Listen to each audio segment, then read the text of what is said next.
भोगावती परिसरातील ऊस उत्पादक सभासदांना आधुनिक कृषी तंत्रज्ञान माहिती होण्यासाठी, त्यांच्या शेती उत्पन्नामध्ये वाढ होण्यासाठी आणि सभासदाला समृद्धी मिळण्यासाठी आयोजित केलेल्या भूमाता कृषी प्रदर्शनाची उत्साहात सांगता झाली. स्वर्गीय आमदार पी.एन. पाटील यांच्या जयंतीनिमित्त आयोजित केलेल्या या 4 दिवसीय प्रदर्शनाला सभासदांकडून मोठा प्रतिसाद मिळाला.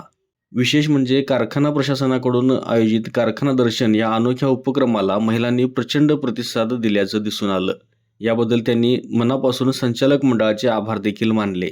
सांगता समारंभात बोलताना चेअरमन प्राध्यापक शिवाजीराव पाटील यांनी भोगावतीच्या सभासद शेतकऱ्यांमध्ये ऊर्जा निर्माण व्हावी, नवीन तंत्रज्ञान यासोबत स्वतःचा आणि सोबतच भोगावतीचा विकास व्हावा यासाठीच हे कृषी प्रदर्शन आयोजित केल्याचं सांगितलं. सभासदांची शेती समृद्ध व्हावी, सोबतच भोगावतीला स्थिरता यावी यासाठीच हे खंडित झालेलं कृषी प्रदर्शन पुन्हा सुरू केल्याचं चेअरमन प्राध्यापक पाटील यांनी नमूद केलं. यावेळी एकरी जास्त ऊस उत्पादन मिळवलेल्या शेकडो सभासदांचा सन्मान देखील करण्यात आला. यानंतर भोगावती सभासदांच्या स्पर्धा परीक्षांमधून यश मिळवलेल्या मुलांचा देखील यथोचित सन्मान करण्यात आला. कारखान्याचे मार्गदर्शक राहुल पाटील यांनी बोलताना स्वर्गीय आमदार पी.एन. पाटील यांची विचारधारा जपण्यासाठीच आम्ही तत्पर आहोत. साहेबांची शेतकऱ्यांप्रती असणारी आस्था आम्ही देखील अबाधित ठेवत सभासदांसाठी फायदेशीर असणारे असे अनेक उपक्रम येणाऱ्या काळात आम्ही राबवत राहू असा मनोदय व्यक्त केला.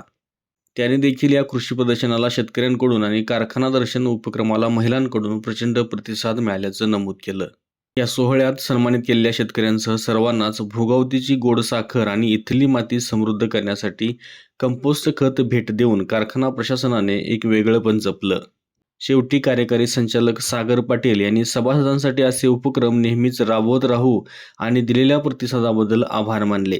या सांगता समारंभाला राहुल पाटील यांच्यासह क्रांतिसिंह पवार पाटील, वसंतराव पाटील कंथेवाडीकर, चेअरमन प्राध्यापक शिवाजीराव पाटील, व्हाईस चेअरमन राजाराम कवडे, कार्यकारी संचालक सागर पाटील, जनरल मॅनेजर संजय पाटील यांच्यासह संचालक मंडळ आणि भोगावतीचे सभासद मोठ्या संख्येने उपस्थित होते.